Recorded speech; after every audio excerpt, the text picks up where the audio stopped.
क्या भगवान ने छोटे छोटे जीवों को मनुष्यों का भोजन बनने के लिए भेजा है? दोस्तों, मांस खाना पुण्य है या पाप? आज मैं आपको इसी विषय में समझाऊंगा। क्या पशु पक्षी, मेढ़ा, बकरा, मुर्गा, मछली, इन समस्त प्राणियों का मांस खाने से मनुष्यों को पाप नहीं लगता है?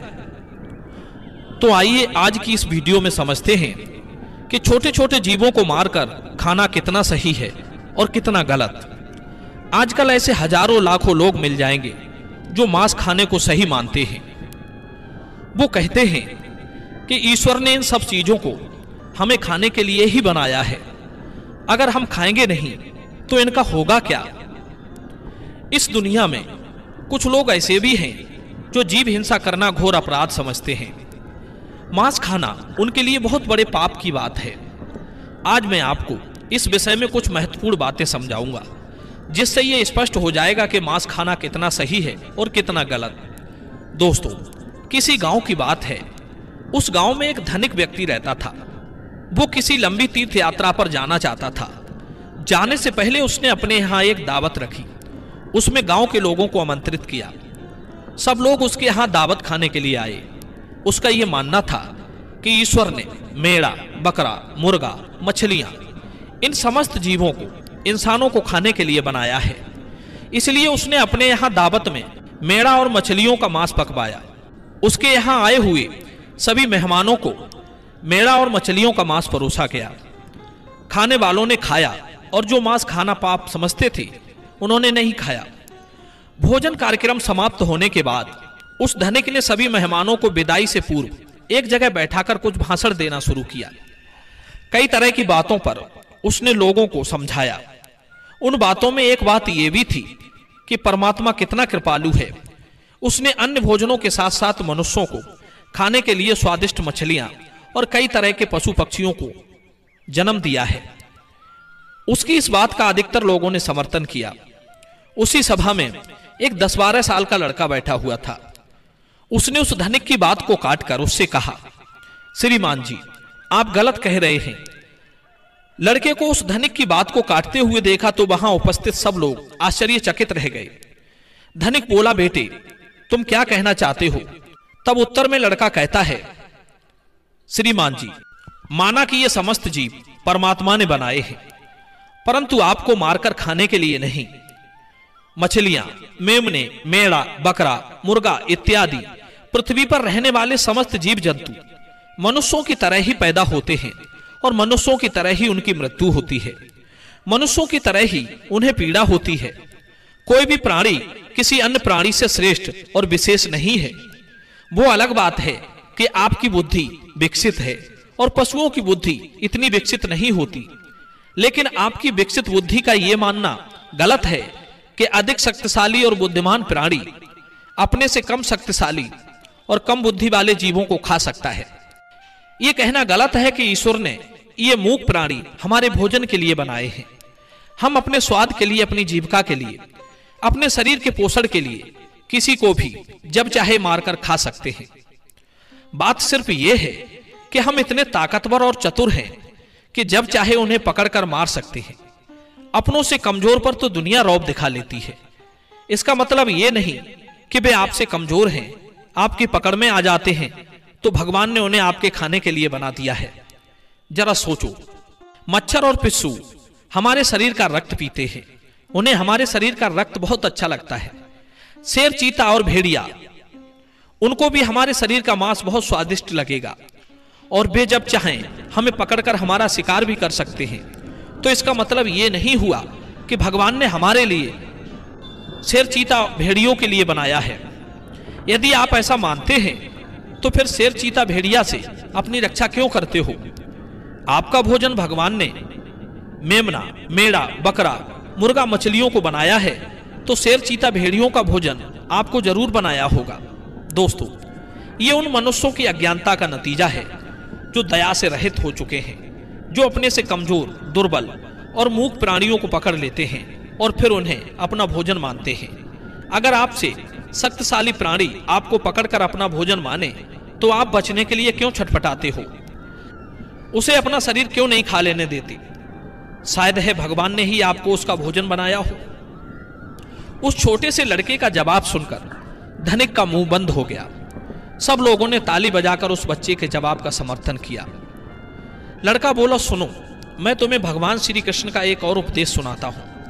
एक बार भगवान मुरली मनोहर एक पेड़ के नीचे बैठकर मुरली बजा रहे थे। तभी विपत्ति का मारा एक हिरन तेजी से भागता हुआ आया और भगवान श्री कृष्ण के पीछे छुप गया। वो मृग बहुत ही घबराया हुआ था। मृग को अत्यंत भयभीत देखकर भगवान ने मुरली बजाना बंद कर दिया और उस मृग से पूछने लगे, हे मृग, तुम इतने व्याकुल क्यों हो? तुम्हें क्या दुख है? किसके डर से तुम छुपने का प्रयास कर रहे हो? श्री कृष्ण मृग से यह पूछ ही रहे थे, तभी हाथ में धनुष मार लिए वहां एक शिकारी आ पहुंचा और बोला, ए बालक, इस मृग को मुझे दे दे, ये मेरा शिकार है। मैंने इसे आखेट बनाने के लिए काफी दूर से इसका पीछा किया है, इसलिए इस पर मेरा अधिकार है। शिकारी की बात का जवाब देते हुए भगवान श्री कृष्ण बोले, अये व्याध, किसी भी जीव पर किसी का अधिकार नहीं होता। हर जीवित प्राणी पर केवल उसका ही अधिकार होता है। व्याध कहता है, नहीं नहीं, ये मेरा शिकार है और मैं इसे मारकर इसके मांस को पकाकर खाऊंगा।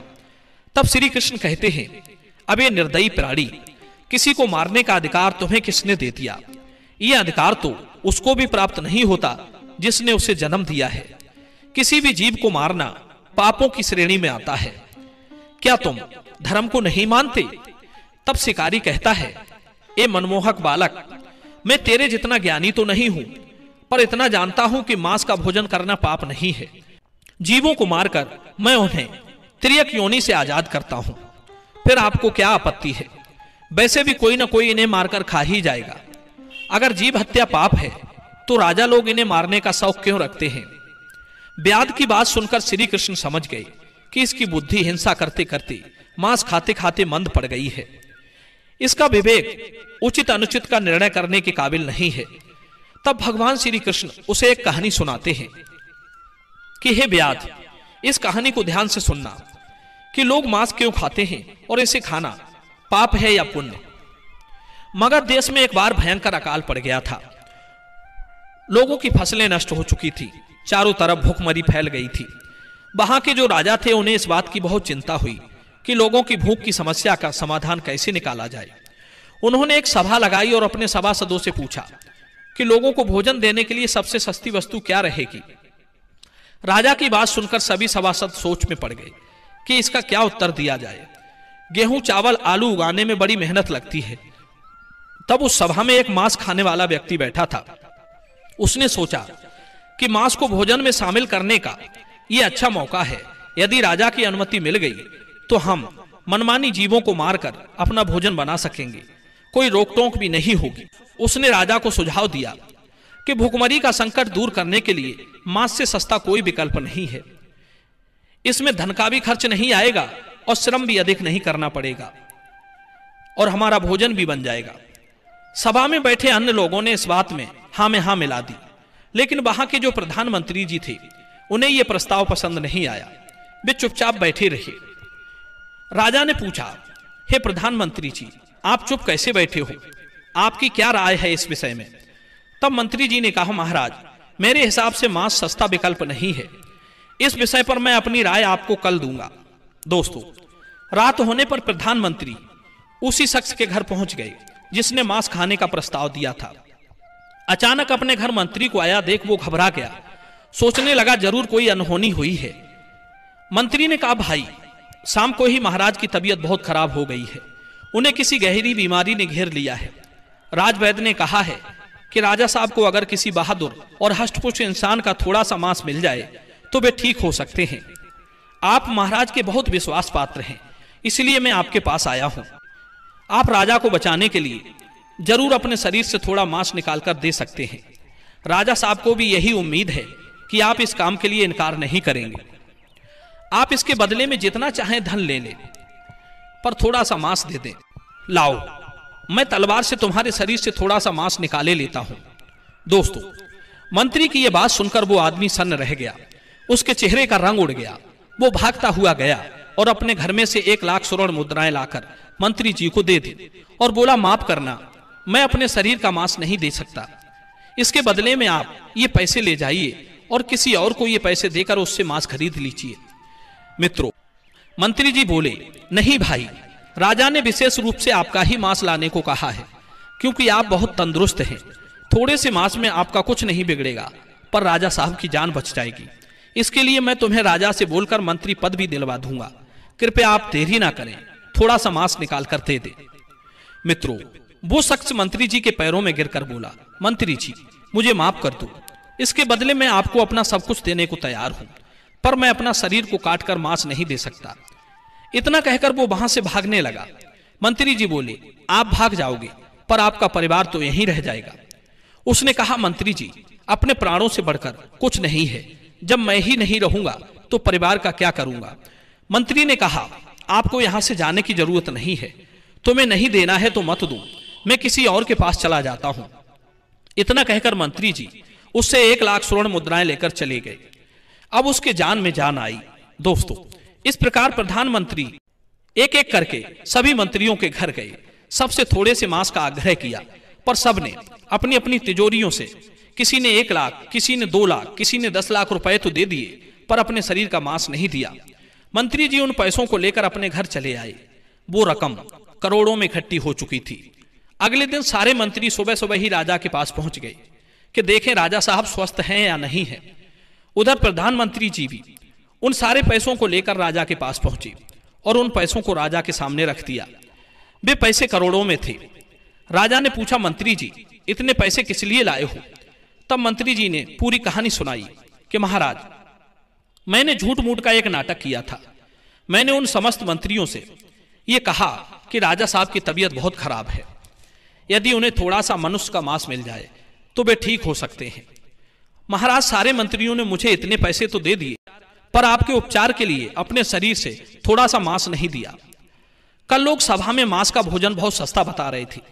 अब आप ही सोचिए कि जीवित प्राणी का मांस कितना सस्ता है और कितना महंगा, कि थोड़े से मांस के लिए करोड़ों रुपए देकर उन्होंने मांस देने से इनकार कर दिया। मित्रों, मंत्री जी की बात राजा के अच्छी तरह समझ में आ चुकी थी।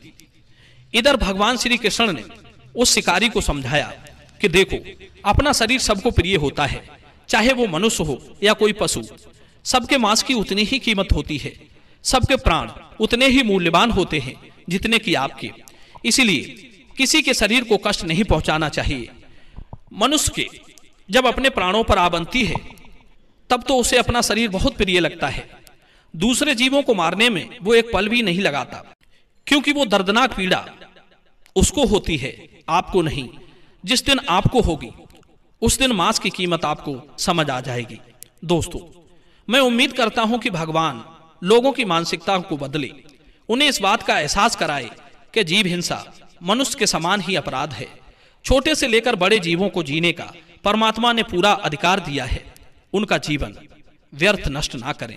अपने से थोड़े से आनंद के लिए, थोड़े से स्वाद के लिए उनका जीवन ना लें। सबको उतना ही कष्ट होता है जितना कि आपको। दोस्तों, मैं उम्मीद करता हूं कि यह कहानी, ये विचार आपको जरूर पसंद आए होंगे। यदि वीडियो पसंद आया हो तो आगे भी शेयर करना। मिलते हैं अगली वीडियो में एक नई चर्चा के साथ। आप सभी का बहुत बहुत धन्यवाद। जय श्री कृष्ण।